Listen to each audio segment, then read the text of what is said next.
So for those of you that don't know, I could be classified as a speedrun enthusiast, and by that I mean I've speedrun like 2 games. My love of this content has mainly stemmed from Summoning Salt, arguably the most influential and popular speedrun documenter on the entire platform. With his intriguing yet minimalist approach to video making, as well as his dedication to exploring the entire history of some of gaming's most historic achievements, it's fair to say that his channel has played a massive role in why I enjoy the idea behind speedrunning today. My first experience speedrunning myself came from my love of Mario Kart DS all the way back in 2008, where I would time trial it to death to achieve the best time possible. That appreciation for the sport of speedrunning eventually transferred into my first real go at getting to the top of a leaderboard in Mario Kart 8 Deluxe, where I would go on to achieve a time on Tokyo Blur that, when I did achieve, really felt like a true accomplishment for me and summed up my skill and dedication in a single run after 80 hours of attempts. But now, that run has been left in the dust. But that first taste of time trial glory is what really exploded my joy for this digital sport. I took my talents on tracks like Tokyo Blur and Shroom Ridge over to Tower Unite, which I speak about more in another video on my channel, so I won't go into much detail here. And as the months went by, I really wanted to sink my head into another game with a similar gameplay loop. I wanted something bold, something different, something special, and that's when I discovered Neon White.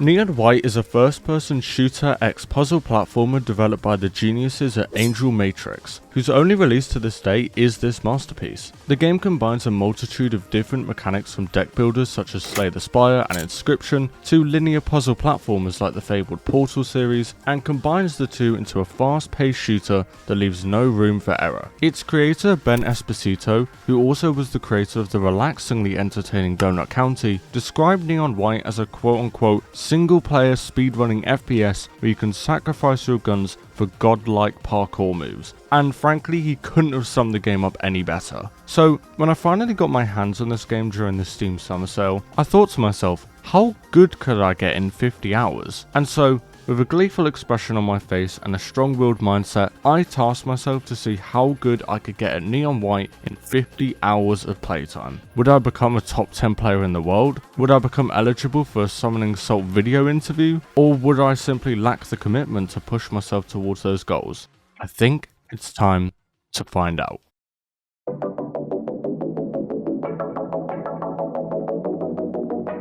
Before going into this challenge, I set myself some ground rules that I had to follow over the next 50 hours. 1. I was not allowed to restart a level once it had been completed. 2. I had to go through the entire game without collecting any extra pieces of content. And 3. I had to try and get a top 1000 time on just a single level. The game starts off with a beautiful opening shot of several bodies floating just beneath a holy beacon of light illuminating the water, to which you are then flung up and awoken to the sight of a glistening gold cross in the center of what looks to be a coliseum. You see 3 other characters amidst a sea of shadows and are told the premise of Neon White's lucrative story, and you'll see why this story is so lucrative as I continue. These 2 angel-like creatures gift you with a Katana Soul card, which you'll soon learn is the most important card in the entire game. You're then forcefully attached to a devilish mask that will actually explode if you remove it. This is starting to feel like Squid Games, isn't it? You're simply told to kill any demons you see and reach the end of the level, and there you go. You're now officially in Neon White. The first level, titled Movement, is an excellent starter that teaches you 2 basic mechanics. Water is fast, and jumping is your friend. I think it serves as a great opener, as can be heard by my first medal reaction. Not bad. Ace straight away, let's go. The second level, Pummel, is the first level to give you a gun card, and acts as a minimalist tutorial for how to use the cards given to you. The Purifier Soul card is a machine gun that also acts as a bomb by right clicking it, and this bomb can not only wipe out a large group of enemies with ease, but can also be used to cover large gaps too big for White to reach normally. And before people get confused, White is the name of the protagonist you play as, and his role is a neon. hence the name Neon White. God, I am intelligent. Following this, you go through even more levels with both the Purify card as well as the Elevate card, a pistol which grants you an additional jump when needed. This first mission is where you also get introduced to some of the other characters you'll be familiarizing yourself with through the story, but the story isn't something I'm going to cover, although I will be spoiling a lot of it, so please be warned. Mission 1, titled Rebirth, serves as an engrossing opening to the game which is both easy to play yet incredibly hard to master. And ignore the fact I accidentally broke my own rule without thinking on the second level of the whole game. You can tell I managed to stick to my task very well. The next mission is titled Killer Inside and is a step up in difficulty from the first mission as it introduces more enemy variants and obstacles for you to avoid. Take Flight, for example, introduces us to two new types of demons known as the Balloon and the Frog. Original names, yes, I know. What you might notice with the Frog is that it's yellow, which means that upon killing him, you're gifted with the yellow Elevate card. You'll see this concept of cards dropping even more throughout the game, and I believe that this single mechanic is what makes Neon White speedrunning so interesting to me. Whilst there may be a single fastest route, the ability to gain cards from these demons ends up revealing so many ways of tackling a stage that you really never knew existed. Level 2-2, titled Godspeed, also introduces us to the Godspeed Soul card, which grants a dash when it's discarded, and this card is the first to make you feel truly speedy, and funnily enough, it will later be used towards the end of this challenge for something very special. The rest of Killer Inside adds even more complexity to its level design as you progress through each level. It makes use of the water equals speed system and challenges you to think outside of the box to get a good time, which is something I didn't aim to do for straight away in this challenge, but you know. After a handful of mistakes in the first level, I managed to get through the mission and was on to the next. Only Shallow is where things really start to ramp up. A lot of these levels focus on large jumps, tight platforming and treacherous enemies. Guardian introduces the player to the Guardian, a freakish mutant head that locks onto you and can kill you in a single hit if you don't kill it beforehand. I really like the pop-up as well, it's kind of cool. The level Stomp also introduces you to, you guessed it, the Stomp card, which you'll never guess what it does. You can trade a high fire rate SMG for a Stomp ability that kills whatever you land on instantly at a rapid pace. It wasn't until I started writing this script that I realized how elegant the skill progression is in this story, but we'll touch more on that soon. One of the main characters, Violet, also So lucky you don't have big boobs, White.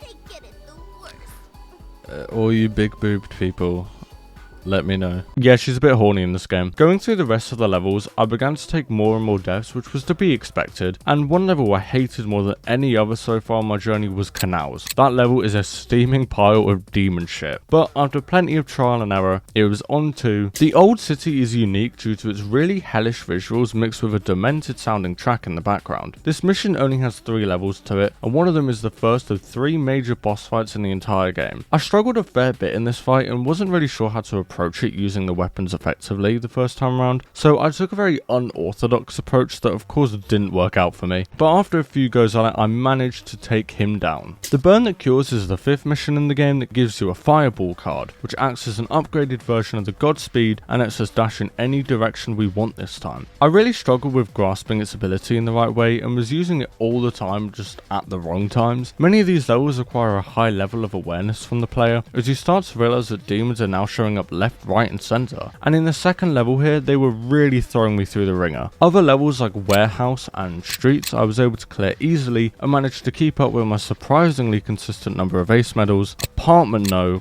god.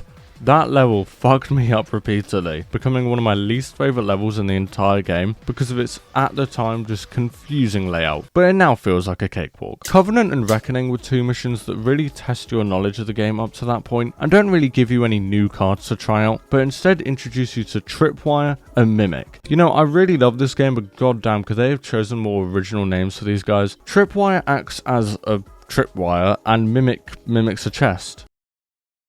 You happy now? The difficulty yet again ramps up in these 2 missions, testing you on your quick thinking and granting you much more space to operate in these levels, which sometimes can lead to a very swift demise. A level I really enjoyed at this point was Race, a blistering duel against over 100 tripwire demons to see who can make it to the end quicker. I got a gold on this level the first time, but just you wait until you see how the ace was achieved. Pop was also a standout for me, thanks to its long waterfall section leading towards a floaty jumping path towards the finish. Mission 8, aka Benediction, gives us our final soul card known as the Dominion, a lightning fast rocket launcher that also acts as a grapple hook to slingshot you across levels. I'd say this card has a much weaker skill ceiling than Purify or Fireball, but grants the user insane height if used correctly and can really break levels if used optimally. Despite the level difficulty really becoming challenging at this point, I was loving every second of it. Granted, I did get angry over a few deaths, but for a game that's all about going as fast as possible, that's bound to happen. This was also the point in my journey where I started to get less ace medals and mostly stuck with just gold and silver. This didn't discourage me either, and that's something I also want to preface with this game. If you ever end up with a bronze or silver medal, it doesn't feel depleting. In fact, it just makes you want to go for those better times and achieve the higher medal. These levels are so open to interpretation that it's always rewarding when you discover a faster route, and that's something I can't praise this game enough for. Apocrypha is a mission I would like to cover in more detail, but I was streaming the game through Discord during my recordings, and this is how it turned out.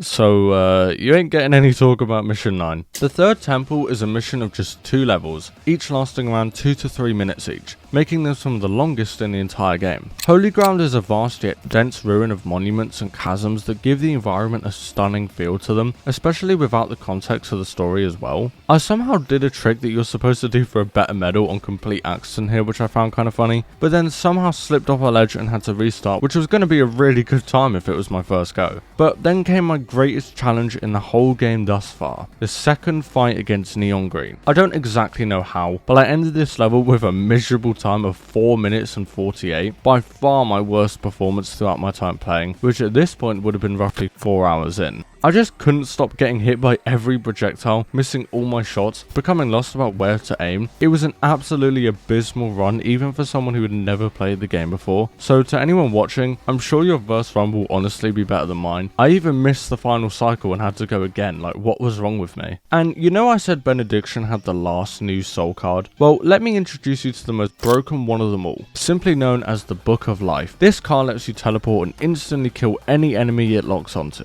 which led to stuff like this.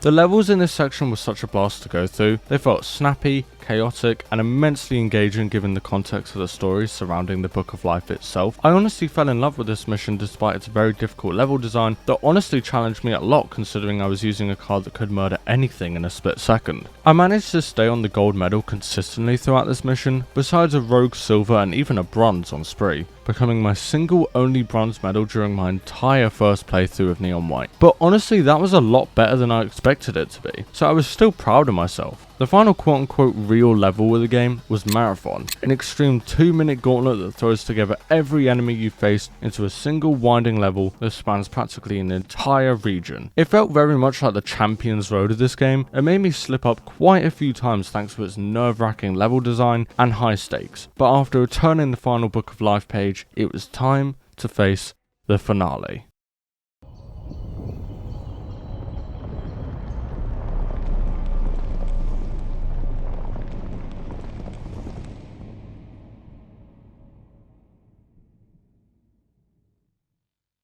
Hand of God is a stunning climax to the game. After going through a level that I'm not going to share as I think it's too meaningful to the story, I enter the final boss level, Absolution. This is by far the hardest of the 3 fights and puts you up against what feels like thousands of enemies at once in this thrilling conclusion. It only took me 2 tries to beat him, and to round off my first time beating the game, I finished the story with an ace medal and let the credits roll whilst enjoying the sweet noise of Machine Girl's masterful soundtrack.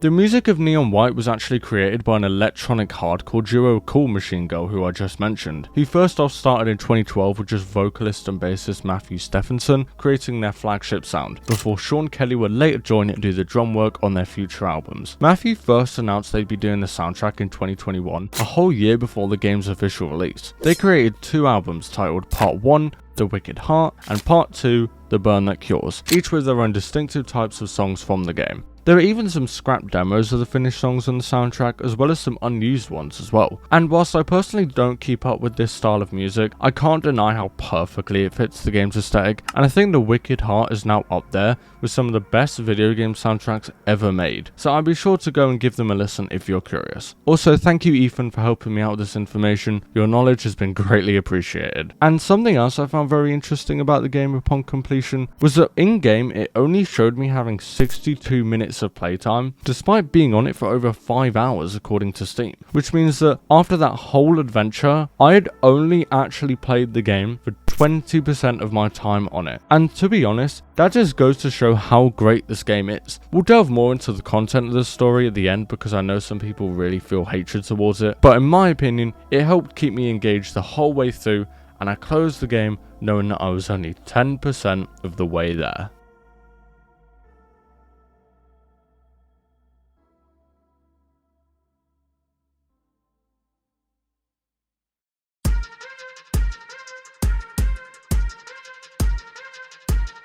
So now that we've gone over my first playthrough of the game, it's time to delve into the real meat of the video. Neon White's progression system works in a very rewarding way by using a medal system to indicate how good your time was. This game has 4 unique medals plus a secret one which we'll discuss soon. Bronze, silver, gold and ace all indicate your skill of a given level and are the little PNGs on screen that give you that sweet dopamine release you need when grinding a game like this one. When looking back at my stats over the first playthrough, I was surprised to notice just how many ace medals I already had. Me being me, I forgot to screenshot how many I had, but I'm pretty sure I was around the high 40 to low 50 range, and that was quite shocking considering just how little I'd played the game. This game really strives to make you feel rewarded even without reaching an ace medal, and that's something I found always keeping me coming back to these levels even after I had achieved the ace. Going through the entire game again and grinding for those ace medals might have been my favourite part of the whole challenge. On levels like Godspeed, I went from 230,000th in the world all the way up to 97,000th in just a single run, which grants your brain an amazing sense of accomplishment even if what you did wasn't that difficult. Most of my improvements came down to following the shortcut path laid out by the developers, who clearly understand what they were doing when designing these levels, and it really blows me away just how much care they put into each level to follow effortlessly no matter which path you took. Something that made these moments so enjoyable was the feeling of finding the shortcuts myself. Upon completing a level well enough, you're given a secret hint that directs you to the shortcut in an easy to understand way that makes you go, oh, every time you work it out. Some levels were certainly more fun than others though. As with any game, the later stages in the game have much more complex cuts that aren't always easy to pull off effectively and consistently. The hardest mission to ace was easily Apocrypha, which took just over 30 minutes to complete, and that may sound like not long at all, but you gotta remember that each of these late game levels are upwards of 50 seconds long, so dying during a run and resetting causes a difficult pill to be swallowed, as that seemingly short amount of time feels like an eternity compared to the 10-second runs. But after enough patience and especially great improvement of the third temple boss fight, I managed to get all the ace medals in around 10 hours of time according to Steam, which was certainly much less than I was expecting to get, but what can I say, I guess I have a knack for this kind of thing.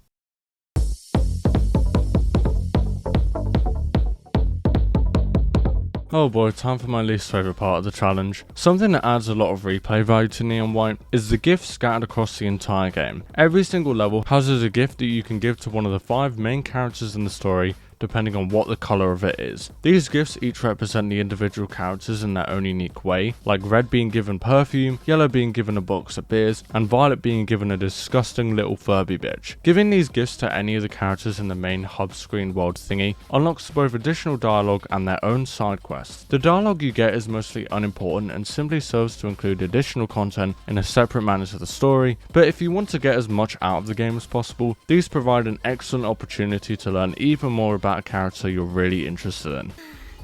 Is this good? What was he saying? Red side quests pit you up against just a bunch of soul cards and don't feature any enemies whatsoever. This in a way reflects her calm yet demeaning attitude in the story as she plays the role of a silent assassin. The goal of her quest is simply to just use the soul card's discard ability to make it to the end of each level. Yellow's quest is a bit more interesting, as her special gimmick is the inability to use soul cards other than to shoot enemies. This means no dashing, double jumping, bomb bouncing or anything of the sort. I'd say that these levels was probably the worst out of these 3 for me, purely just based on its gimmick taken away from the main appeal of the game. And finally we have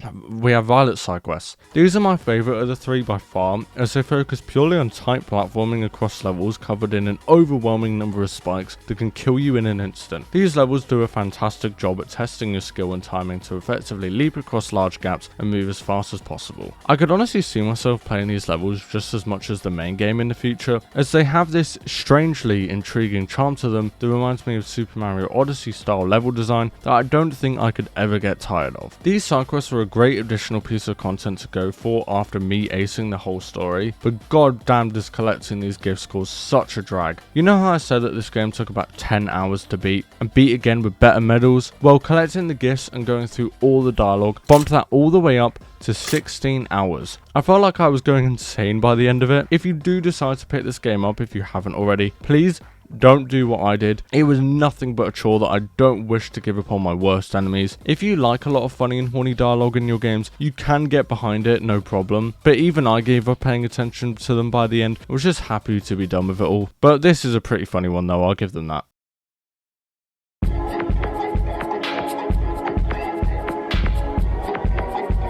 After suffering through what felt like an eternity of dialogue, I made it through all the additional content of the game besides the final selection of modes. Let me introduce you all to Level Rush.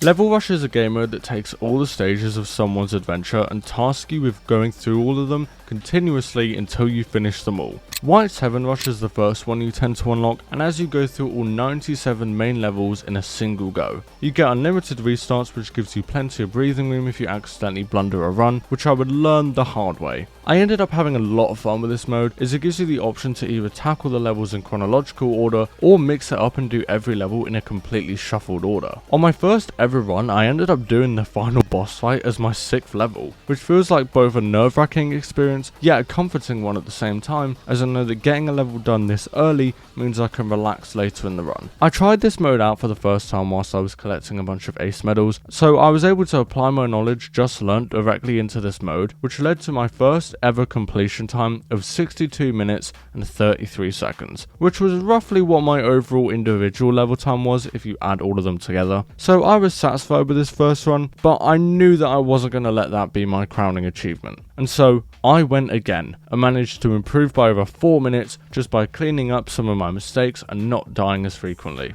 After this run was over, I decided to set myself a goal by the 50-hour mark to achieve a sub 50 White's Heaven Rush. I also went ahead and beat the additional Heaven Rushes from the different characters, which only took about 5 to 10 minutes each, as there are only about 8 levels per character to go through, and it felt like a much needed break from the 2 60-minute runs I just finished. I even completed Mikey's Heaven Rush, which takes the intense scale of the regular rush and cranks it up by replacing every card in the game with a Dominion, meaning levels that seemed impossible to do with it were indeed possible, just with some creative thinking to go alongside it. I chose to keep working on my rush time and get it down to that fabled sub 50-minute run.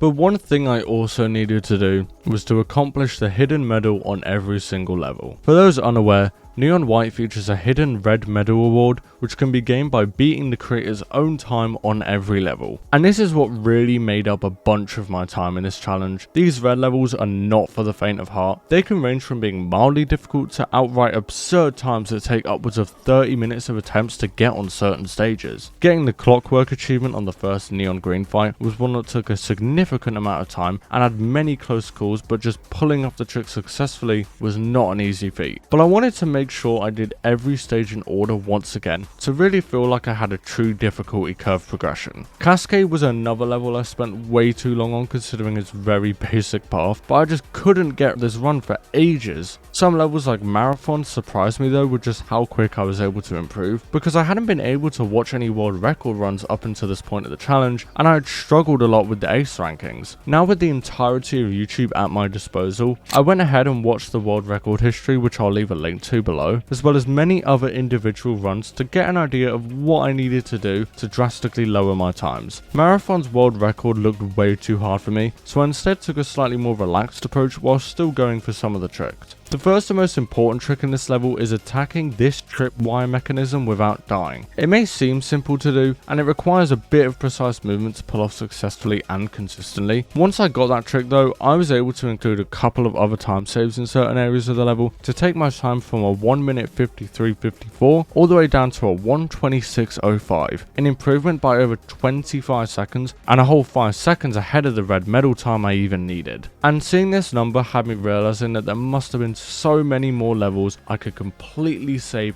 an abundance of time on. And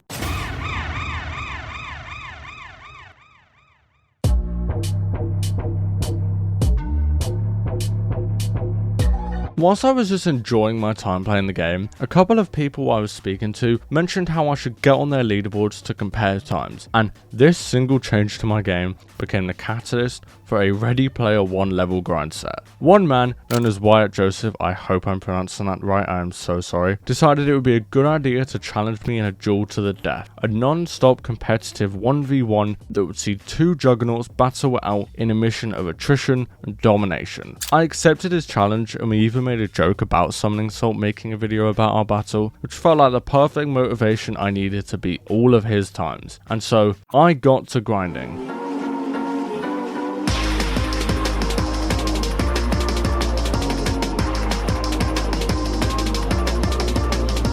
And it didn't take long for me to start improving my times. I wasn't just improving a few, I was improving a lot.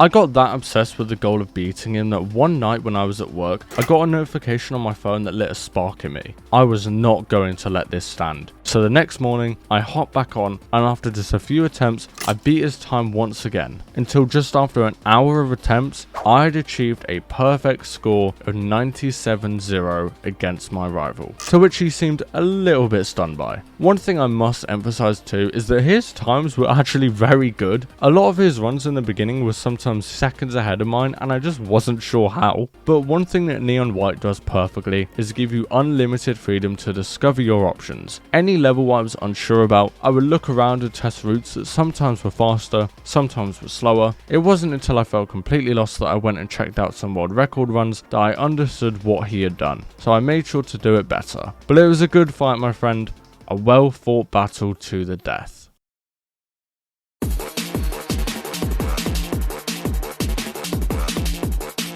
The final goal I wanted for this challenge was a completed White's Hell Rush. If you remember what I said about Heaven's Rush being unlimited lives and restarts, we'll try to take that away and task the player with beating the entire game from head to toe without taking a single death. Piece of cake, you say? Well, oh boy. I chose to start off light and complete the other 3 Hell Rushes to give myself a taste of what was to come. And whilst it didn't take that long to complete, it certainly gave me an idea of how nervous I would be to complete the big boy himself. Thanks to the short runtime of these rush modes, they weren't too much to face, but I didn't do Mikey's as it felt kind of like a side mode that wasn't exactly in line with what I wanted to do with this challenge, so it remained as just a Heaven's Rush completion. All that was left to do was to face the final challenge. White's Hell Rush is arguably the most stressful task I've ever put myself through in a video game. That coveted Hell Rush achievement was too much to let go though. There were a couple runs that died early on, with one being from a stupid mistake during this level that was especially sad. Others just died thanks to poor mistakes and overcomplicating my strategy. Even if I didn't die, times where I would go for the intended easier path seemed to make me play worse, as I was just so used to speeding through each level that the main path became obsolete. But then, after a couple of attempts and only 3 hours left of the challenge to go, I got onto a run that was lightning in a bottle.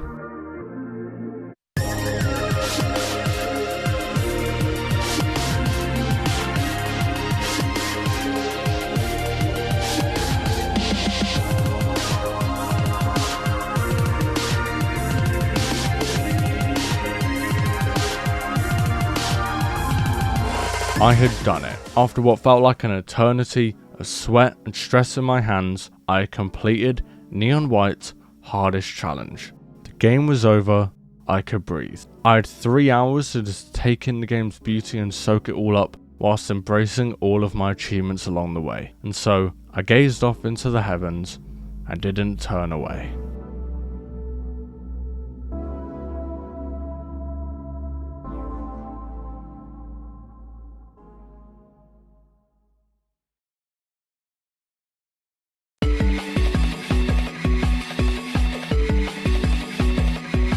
Oh, you thought we were done? Fuck no, do you see the runtime on this bitch? Remember at the beginning of this video when I said I was determined to get a top 1000 time on the leaderboards? Well, I didn't think that was good enough. I felt that with my now immense amount of practice and knowledge of the game, I had to go bigger, which is when I chose to go for a top 500. Now, you might be wondering, how was I going to pull this off? Was I going to do a level that was long, meaning people were likely to not attempt it? Was I going to try the first level of a game that arguably had the most competition? No. I chose Godspeed. Godspeed is an interesting map that makes for a dull viewing experience, so I'm going to try my best to be funny here, so please bear with me. Fuck. Godspeed was the map I chose for two very important reasons. One, it has one of the shortest runtimes for an official world record out of any level in the entire game, clocking in at just 5.69 seconds by cone. The second reason was that to get a top 500 time, you don't actually need to do any insane trick that requires deep knowledge of the game to grasp. Here's an explanation of the run. Jump, slash, jump, dash, jump. That's literally it, I'm not fucking with you. The difficulty of reaching this time lies in your ability to consistently have a good line. To perform the run optimally, you must aim yourself as close to the right side of the barrier as possible before making a dash just above the hole in the wall. This gives you the intended line that faces right at the pillar which you can jump on towards the finish line. Initially, with the knowledge that I didn't need to do a game-breaking trick, I assumed that this would be a moderate challenge that I had a pretty high chance of conquering. But even after a 6.06,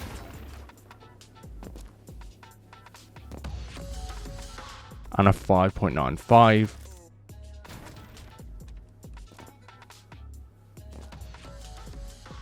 and even a 5.937, I cannot get that elusive 500 time. I want to also point out that my 5.937 that I held for God knows how long was just a single millisecond off the top 500. 1 millisecond was what separated me from complete mastery. But I kept grinding and grinding. But even after 8 hours of repeating the same 6-second loop thousands of times, the run never came. Until one day, on the 7th of August 2024, I got this run.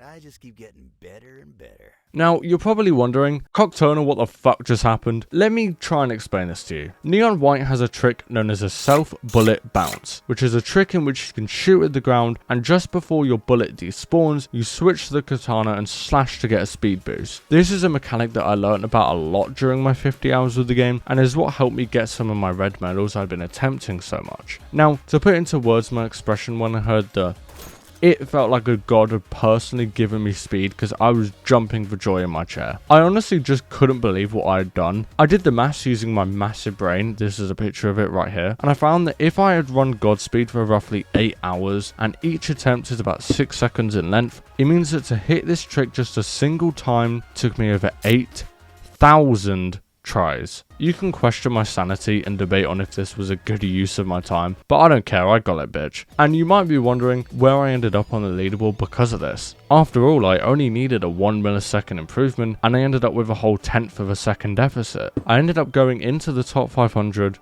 and the top 400, and 300, and 200, and ended up in 102nd place overall. Considering the game has sold an estimated 500,000 units on PC alone, this means that if we were to assume each copy sold represented a time on Godspeed, I would be in the top 0.000204% of players on this map. When I finished it, I just sat there and I laughed at how lucrative that statistic was, and I closed the game after so many ups and downs. And then I got questioned in the Neon White Discord why I spent so much time wasting away at this level. But fuck you guys, I had the #1 ranked player in the game cheering me to success on stream, and look what they manifested. What the fuck? Hold on. Where the fuck did you come from? We just spoke about the world record and the world record holder enters the chat. Are you fucking serious? What the fuck?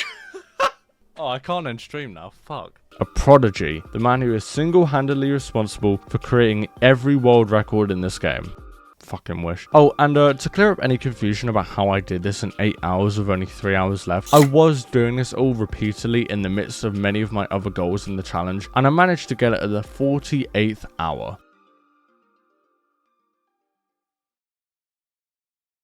So, what did we learn from this challenge? We learned to not do this to yourself. I say that as a joke, and seriously, Neon White has easily become my second favourite game I've played this year, thanks to its abundance of creative storytelling ideas, masterfully detailed level design, excellent progression system, and especially its easy to learn, hard to master gameplay loop that made this challenge so much fun. But if anyone out there is looking to get into speedrunning and wants a game with an approachable appeal, Neon White is absolutely the game I'd recommend. I learned so much from other people about this game during my 50 hours with it, and I'm so grateful for every second of that. My final stats with the game ended up being something to look at with a proud smirk on my face. All achievements unlocked. Yes, I did end up doing Mikey's Hell Rush. In fact, I managed to finish it with just 30 minutes of the 50 hours challenge left. A 102nd place run of Godspeed, which I don't think I'll ever beat ever again. All red medals across every stage possible. A clean sweep victory against a challenger who gave up before the challenge had barely started. And most importantly, an abundance of support from all the people around me, looking forward to seeing what I could accomplish next. This video has been in the works for so long and is without a doubt the biggest and best project I think I've ever done. It was a lot of work and I'm grateful I got to share my journey with the world. Thank you to everyone who's managed to stick around for this long, especially since you've had to hear this voice for ages. I can only apologise to your ears. Take care everybody. Thank you once again for your support. See you all soon. Peace.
You think I don't have things that sweat? Thing. Okay, this is getting out of hand.